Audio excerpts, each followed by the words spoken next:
Also YouTube channel நேயர்களுக்கு வணக்கம். Like பண்ணுங்க, ஷேர் பண்ணுங்க, சப்ஸ்கிரைப் பண்ணுங்க. காலபுருஷனுடைய 2ஆம் வீட்டையும் 3ஆம் வீட்டையும் இணைக்கக்கூடிய நட்சத்திரம் எது அப்படின்னு பார்த்தீங்கன்னா மிருகசிரீஷம் நட்சத்திரம். அதாவது மிருகசிரீஷத்தில் 4 பாதம் வரும். அந்த 4 பாதத்தில் கொஞ்சம் இங்கே ரிஷபத்துலேயும் அடுத்தது மிதுனத்துலேயும் வரும். ஸோ காலபுருஷனுக்கு அது 2ஆம் வீடு, இது 3ஆம் வீடு.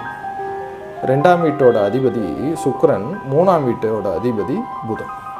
இந்த சுக்கிரன் புதன் ரெண்டத்தையும் இணைக்கக்கூடிய ஒரே நட்சத்திரம் அது குடும்பஸ்தானம் அப்படின்னு சொல்லுவோம். காலபுருஷனுக்கு குடும்பஸ்தானம் ரிஷபம், அதையும் வீரியஸ்தானம் அப்படின்னு சொல்லக்கூடிய மிதுனத்தையும் கனெக்ட் பண்ணக்கூடியது தான் இந்த மிருகசிரீஷ நட்சத்திரம். ஒருத்தர் குடும்பம் நடத்தணும் அப்படின்னா குடும்பத்துக்கு முதல்ல தேவையானது என்ன அப்படின்னா அந்த பொறுப்பு வேணும். இந்த மிருகசிரீஷ நட்சத்திரக்காரங்களுக்கு பொதுவாகவே அந்த பொறுப்பு உணர்வு கொஞ்சம் அதிகமாக இருக்கும். அது ஆணாக இருந்தாலும் சரி, பெண்ணாக இருந்தாலும் சரி. அது மட்டும் இல்லை, ஒரு நல்ல தாம்பத்தியம், அந்யோன்யமான வாழ்க்கைக்கு என்ன தேவை அப்படின்னா 2 விஷயம். ஒன்று காதல், இன்னொன்று பரஸ்பர நட்பு. காதலுக்கு உடைய கிரகம் எது அப்படின்னு பார்த்தீங்கன்னா சுக்கிரன். நட்புக்குடைய கிரகம் எது அப்படின்னு பார்த்தீங்கன்னா புதன். ஸோ இது ரெண்டுத்தையும் கனெக்ட் பண்ணக்கூடிய ஒரே நட்சத்திரம் இதுதான். ஏன்னா அது சுக்கிரனோட வீட்லேயும் வரும், புதனோட வீட்லேயும் அந்த நட்சத்திரம் வரும். ஸோ இப்படியெல்லாம் அமைப்புகள் இருக்கிறதுனால தான் மிருகசிரீஷ நட்சத்திரத்தை இந்த மகா நட்சத்திரங்களில் லிஸ்ட்டில் சேர்த்துருக்காங்க. ஸோ அதனால் ஒருத்தர் மிருகசிரீஷ நட்சத்திரம்னாலே டீஃபால்ட்டாக இருக்கக்கூடிய நேச்சர் இந்த மாதிரியான விஷயங்கள்லாம் இருக்குது. ஸோ அவங்க ஒரு மிருகசிரீஷத்தில் ஒரு பையன் இருக்கான் அப்படின்னா கூட தன்னுடைய மனைவியை அன்பாக பார்த்துப்பார், நேசிப்பார். ஒரு ஃப்ரெண்ட்லியான ரிலேஷன்ஷிப் இருக்கும் 2 பேரும். ஸோ அது டெஃபினட்டாக மிருகசிரீஷ நட்சத்திரக்காரங்க கிட்டேருந்து எதிர்பார்க்கலாம். ஸோ இந்த மாதிரியான விஷயங்கள்லாம் இருக்கிறது குடும்பத்துக்கு தேவையான ஒன்று. அது ஒன்று தான் மெயினான பிரதானமான விஷயம். அது இருந்துட்டாலே திருமண வாழ்க்கை நல்லபடியாக போயிடும். ஸோ அதனால தான் இந்த மிருகசிரீஷ நட்சத்திரத்துக்கு திருமண பொருத்தம் பார்க்க வேண்டாம் அப்படின்னு சொன்னாங்க. அதுக்கு அடுத்தது என்ன நட்சத்திரம் அப்படின்னு பார்த்தீங்கன்னா மக நட்சத்திரம். மக நட்சத்திரத்துக்கு ஏன் திருமண பொருத்தம் பார்க்காமலே கல்யாணம் பண்ணி வைக்கலாம் அப்படின்னு எந்த தைரியத்துக்கு சொன்னாங்க அப்படின்னு கேட்டிங்கன்னா, காலபுருஷனுக்கு 5ஆம் வீட்டில் இருக்கக்கூடிய நட்சத்திரம் மகம். அது கேதுவுடைய அம்சம். கேதுவுடைய நட்சத்திரம் தான் மக நட்சத்திரம். இந்த கேதுவோட நட்சத்திரம் சூரியனோட வீட்டில் இருக்குது. சூரியனாலே ஆளுமைக்கு உண்டான கிரகம் சிம்மம். சிம்மத்தில் தான் அந்த மக நட்சத்திரம் வரும். ஸோ ஒரு குடும்பத்தை நல்லபடியாக எடுத்துகிட்டு போனோம் அப்படின்னா அந்த ஆளுமை திறன் கண்டிப்பாக வேணும். ஒன்று ஹஸ்பண்டுக்கு வேணும், அப்படி இல்லைன்னா ஒய்ஃபுக்காவது கண்டிப்பாக ஆளுமை திறன் வேணும். இல்லைன்னா இப்போ ஒரு குடும்பத்தில் இவங்க தான் மெயின், ஹஸ்பண்டு ஒய்ஃபு, அதுக்கப்புறமேட்டு அவங்களோட குழந்தைகள், பேர குழந்தைகள் அப்படியே வரும். இது யாராவது ஒருத்தர் கண்ட்ரோலில் இருக்கணும்ல அந்த குடும்பம். எதுவாக இருந்தாலும் சரி, எங்கள் அப்பா சொன்னார்னா நான் அதை செய்வேன் அப்படின்னு பசங்க சொல்லணும். எங்கள் தாத்தா சொல்லிட்டாரு, தாத்தா சொன்னால் கரெக்டாக இருக்கும், தாத்தா சொல்கிறது தான் நான் செய்வேன் அப்படின்ற மாதிரி கேட்டு செய்கிறது அப்படின்னு பார்த்திங்கன்னா அது ரொம்ப முக்கியமான விஷயம். அது எல்லாருக்கும் கிடைக்காது. இந்த காலத்துலையும் பார்த்திங்கன்னா நிறைய வீட்டில் எங்கள் தாத்தா சொல்கிறது தாங்க நான் செய்வேன் அப்படின்னு கேட்டு சொல்லக்கூடிய பேர பசங்கள்லாம் இருப்பாங்க. அதெல்லாம் யார், அது எந்த மாதிரி தாத்தா அப்படின்னு பார்த்திங்கன்னா மக நட்சத்திரத்தில் பிறந்த தாத்தாவை தான் இருக்கும். ஸோ அதே மாதிரி தான் சில வீட்டில் அம்மாவுக்கு ரொம்ப இம்பார்ட்டன்ஸ் இருக்கும். அம்மா தான் வீட்டு நிர்வாகத்தை எல்லாத்தையும் எடுத்து பண்ணுறோம். ஒரு சின்ன விஷயத்துலேருந்து பெரிய விஷயம் வரைக்கும் எதுவாக இருந்தாலும், ஒரு சாக்லேட் வாங்கிறதுக்கு காசு வேணும், ஒரு தேன் மிட்டாய் வாங்கிறதுக்கு பணம் வேணும் அப்படின்னா கூட அம்மா கிட்ட தான் போய் நிற்கணும். அதே மாதிரி முக்கியமான விஷயங்கள் வாழ்க்கையில் எந்த விஷயமா இருந்தாலும் சரி, கல்யாணமாக இருக்கட்டும், ஃபாரின் போகிறதா இருக்கட்டும், எந்த மாதிரியான விஷயங்கள், முக்கியமான விஷயங்கள் ஒரு வீட்டில் முடிவு எடுக்கிற நிலைமையில் யார் இருப்பா அப்படின்னு பார்த்திங்கன்னா மக நட்சத்திரத்தில் பிறந்தவங்க. ஸோ ஒருவேளை அந்த லேடி, அதாவது அந்த வீட்டில் இருக்கக்கூடிய பெண் மக நட்சத்திரத்தில் பிறந்திருக்காங்க அப்படின்னா அவங்களுடைய முடிவு தான் ஹஸ்பண்டுக்கு. ஹஸ்பண்ட் அவங்க ஒய்ஃபோட முடிவை கேட்டு தான் அவர் வாழ்க்கை போகும். அவங்களுக்கு பிறக்கக்கூடிய பசங்க பசங்களும் பார்த்திங்கன்னா அம்மா பேச்சை கேட்டு தான் நடப்பாங்க. அம்மா கண்ட்ரோலில் தான் அது இருக்கும் இந்த வீடு. பேர பசங்க வாழ்க்கையிலையும் பார்த்திங்கன்னா அந்த மக நட்சத்திரத்தில் பிறந்தவங்க தான் டாமினேட் பண்ணுவாங்க. ஸோ அந்த பேர பசங்களுடைய வாழ்க்கையும் அந்த பாட்டியை நம்பி தான் இருக்கும். பாட்டி என்ன சொன்னாலும் பாட்டி சொல்லி தட்டாது அப்படின்ற நிலைமை தான் அந்த வீட்டில் ஓடும். ஸோ இது எல்லாத்துக்குமே காரணம் என்ன அப்படின்னா அந்த மக நட்சத்திரம். ஏன்னா மகனாலே கொடி, சூரியன்னா ஆளுமை. ஸோ அந்த ஒரு ஆளுமையான அங்கீகாரத்தில் கொடி நாட்டக்கூடிய நட்சத்திரம் எது அப்படின்னா 27 நட்சத்திரத்தில் முதன்மையான நட்சத்திரம் மக நட்சத்திரம். ஸோ அதனால தான் அந்த குடும்பத்தில் ஒரு அதாவது எந்த ஒரு குடும்பமாக இருந்தாலும் ஸ்ட்ராங்காக ஒருத்தர் இருப்பார். எல்லாருமே மக நட்சத்திரம் லெவலுக்கு ஸ்ட்ராங்காக இருக்க மாட்டாங்க. பட் ஸ்டில் எல்லார் வீட்லேயும் ஒருத்தர் பேச்சை சொல்லியாச்சுன்னா அவங்க பேச்சை கேட்பாங்க. ஸோ அந்த மாதிரி மோஸ்ட்லி யார் இருக்காங்க அப்படின்னு பார்த்திங்கன்னா எல்லா குடும்பத்துலேயும் அந்த ஆளுமை மிக்க நபர்கள் தான் இருப்பாங்க. ஸோ அவங்களுக்கு ஜாதகத்தில் சூரியன் வந்து ஸ்ட்ராங்காக இருக்கும். ஸோ இந்த பேசிக்கலாகவே சூரியன் யாருக்கு ஸ்ட்ராங் அப்படின்னு பார்த்திங்கன்னா இந்த மக நட்சத்திரத்தில் பிறந்தவங்களுக்கு அந்த ஆளுமை திறன் அதிகமாக இருக்கும். ஸோ அதனால் ஆளுமை திறன் அதிகம் இருக்கிறதுனால அவங்க யாரை கல்யாணம் பண்ணாலும் அவங்களுக்கு ஏற்ற மாதிரி பார்ட்னரை வந்து மாற்றிடுவாங்க. ஸோ பார்ட்னர் வந்து இவங்க கட்டுப்பாட்டில் வந்து நல்லபடியாக வாழ்க்கையை எடுத்துகிட்டு போவாங்க. அந்த குடும்பத்தை வந்து டோட்டல் கண்ட்ரோலில் எடுத்துடுவாங்க. ஸோ அதுதான் மக நட்சத்திரத்தோட ஸ்பெஷல். ஸோ அதனால தான் மக நட்சத்திரத்துக்கு திருமண பொருத்தம் பார்க்க வேண்டாம் அப்படின்னு சொன்னாங்க. ஸோ இது வந்து 2வது நட்சத்திரம். அதுக்கு அடுத்தது சுவாதி நட்சத்திரம். சுவாதி வந்து பார்த்திங்கன்னா ராகுவுடைய நட்சத்திரம். ராகுவுடைய நட்சத்திரத்துக்கு இங்கே என்ன வேலை அப்படின்னு கேட்டிங்கன்னா அந்த ராகு இருக்கக்கூடிய வீடு. ராகு எந்த வீட்டில் இருக்காரு அப்படின்னு பார்த்தீங்கன்னா காலபுருஷனுக்கு 7ஆம் வீடு துலாராசியில் இருக்கார். அது வந்து சுக்கிரனோட வீடு. ராகு நட்சத்திரம் சுக்கிரனோட வீட்டில் இருக்கு. அதாவது காலபுருஷனுக்கு 7ஆம் வீடுன்னு வந்துட்டாலே அதில் முழுமையாக இருக்கக்கூடிய நட்சத்திரம் எது அப்படின்னா சுவாதி நட்சத்திரம் ஒரே நட்சத்திரம். முழுமையாக இருக்கக்கூடாதுன்னா 4 பாதமுமே வரும். ஸோ அந்த மாதிரி 4 பாதமுமே வரக்கூடிய ஒரு நட்சத்திரம் என்ன அப்படின்னு பார்த்தீங்கன்னா துலாராசியில் சுவாதி மட்டும்தான். ஸோ அதாவது ஒரு கல்யாணத்தில் 7ஆம் வீடு ரொம்ப முக்கியம். 7ஆம் பாவம். ஏன் நம்ம 7ஆம் வீட்டுக்கு அதிக இம்பார்ட்டன்ஸ் கொடுக்குறோம் அப்படின்னா அதுதான் திருமணத்துக்கு சம்பந்தமான பாவம். ஸோ இந்த 7ஆம் வீட்டில் அட்லீஸ்ட் ஒரு கிரகமாவது இருந்தால் கல்யாணம் இந்த பையனுக்கு ஆகிடும் அப்படின்ற நம்பிக்கைலாம் உண்டு. ஸோ அதாவது 7ல் ஒரு கிரகம் வந்ததுன்னா ஏதாவது ஒரு விதத்தில் ஒரு பார்ட்னர் அமைஞ்சிருவாங்க. ஒரு வந்து கல்யாணம் நடந்துடும். அதாவது சில ஜாதகத்தில் வந்து இந்தந்த ஜாதகங்களுக்கு கல்யாணம் ஆகாது அப்படின்ற குறிப்பு உண்டு. ஸோ அதே மாதிரி இந்தந்த ஜாதகங்களுக்கு கண்டிப்பாக கல்யாணம் ஆகும் அப்படின்ற குறிப்பும் இருக்கும். ஸோ அதில் முதன்மையானது என்ன அப்படின்னா 7ஆம் வீட்டில் ஒரு கிரகமாவது இருக்கும் அப்படின்னு சொல்லுவாங்க. ஸோ அதே மாதிரி தான் இந்த சுவாதி நட்சத்திரம் அப்படின்றது காலபுருஷனுக்கு 7ஆம் வீட்டில் வரக்கூடிய முழு நட்சத்திரம்.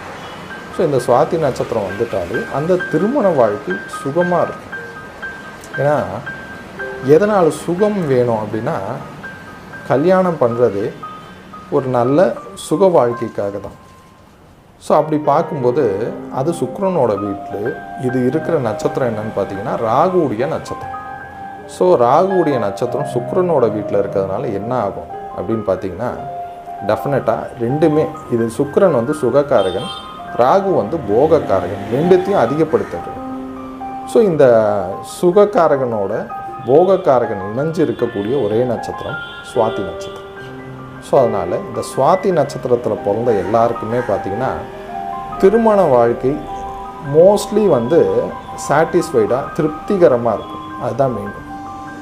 அதாவது எல்லாருடைய திருமண வாழ்க்கையும் இந்த முதலிரவில் ஆரம்பித்த மாதிரி அடுத்த 30-40 வருஷம் ஓடாது. சில பேருக்கு தான் அந்த மாதிரியான கொடுப்பனை உண்டு. அதில் யாருக்கு முக்கியமாக இருக்கும் அப்படின்னு பார்த்திங்கன்னா சுவாத்தியில் பிறந்தவங்க. அது பொண்ணாக இருந்தாலும் சரி பையனாக இருந்தாலும் சரி. ஸோ அதனால தான் சுவாதி நட்சத்திரத்துக்கு திருமண பொருத்தம் பார்க்க வேண்டாம் அப்படின்ற மாதிரி சொல்லுவாங்க. ஸோ அதுதான் இதோட யதார்த்தம். ஏன்னா அந்த தாம்பத்தியம் அப்படிங்கிறது திருமண வாழ்க்கையில் ரொம்ப முக்கியம். ஒரு ஹஸ்பண்டு ஒய்ஃபு தினமும் சண்டை போட்டுருக்காங்க, தினமும் சண்டை போடுறாங்க, 20 வருஷமாக சண்டை போட்டே இருக்காங்க. எப்போ பார்த்தாலும் காலையில் வந்து சாயங்காலம் வந்து சண்டை போடுவாங்க. ஆனாலும் அவங்க பிரிய மாட்டேங்கிறாங்க.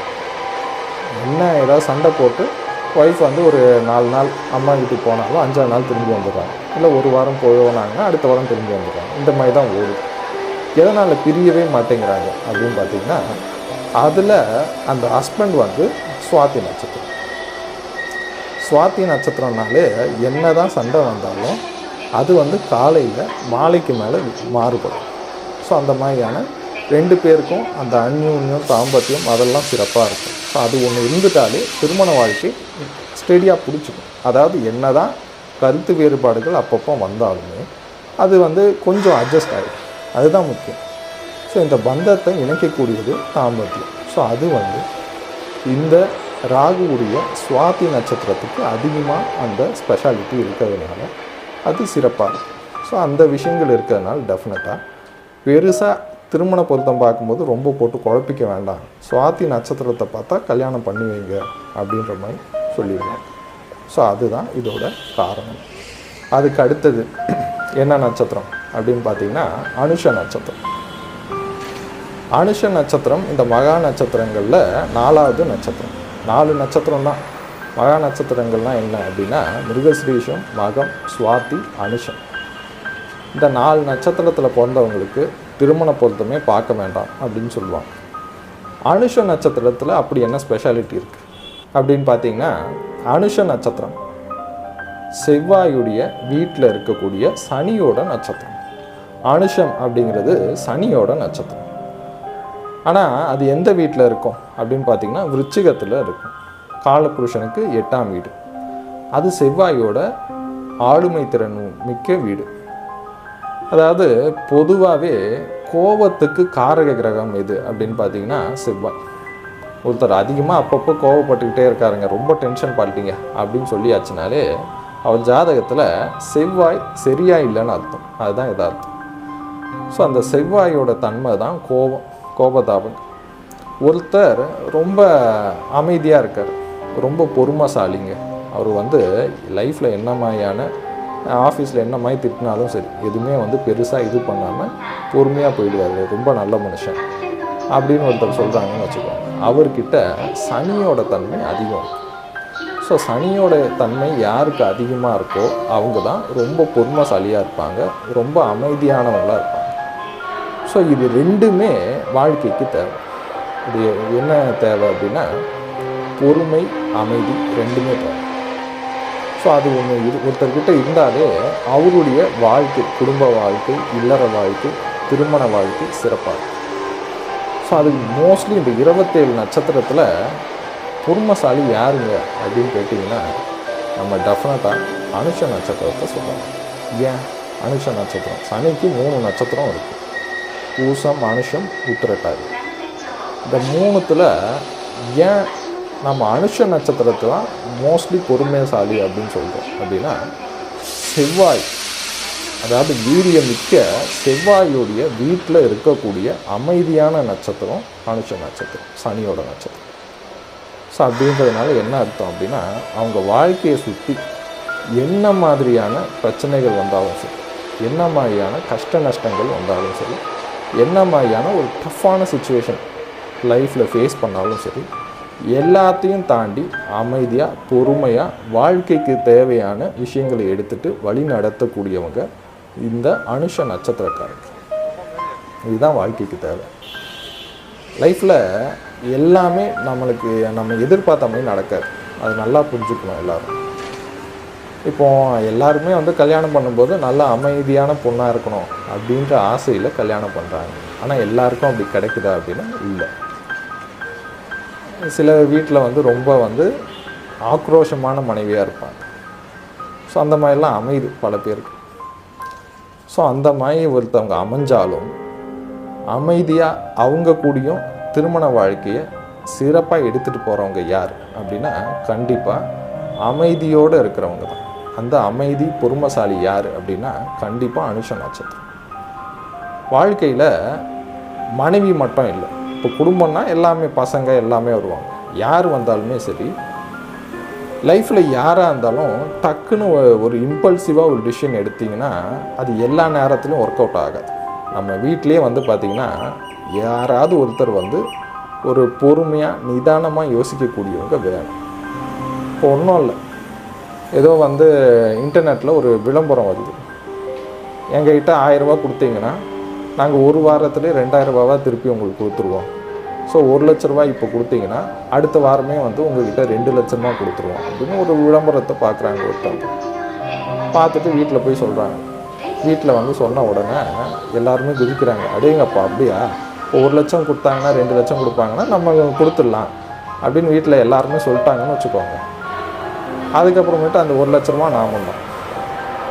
ஸோ வீட்டில் எல்லாரும் குதிச்சா கூட ஒருத்தர் அமைதியாக அந்த பொறுமைசாலி வந்து என்ன சொல்லுவார் அப்படின்னா, சரி 1 லட்சம் கொடுத்தா 2 லட்சம் வருதுன்னு சொல்லுவீங்க.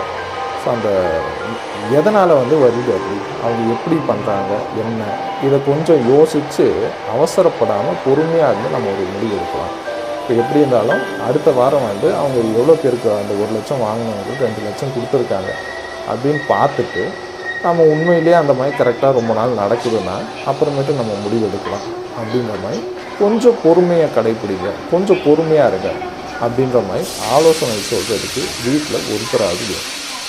அந்த மாதிரி வீட்டுக்கு ஒருத்தர் இருந்தால் தான், வீட்டில் ஒரு 4-5 பேரில் ஒருத்தராது பொறுமைசாலியாக இருந்தால் தான் அந்த குடும்பம் நல்லபடியாக கரை சேரும். அதுதான் மெயினான விஷயம் இல்லற வாழ்க்கையில். ஸோ அந்த பொறுமைசாலி யார் அப்படின்னா கண்டிப்பாக அனுஷ நட்சத்திரம்.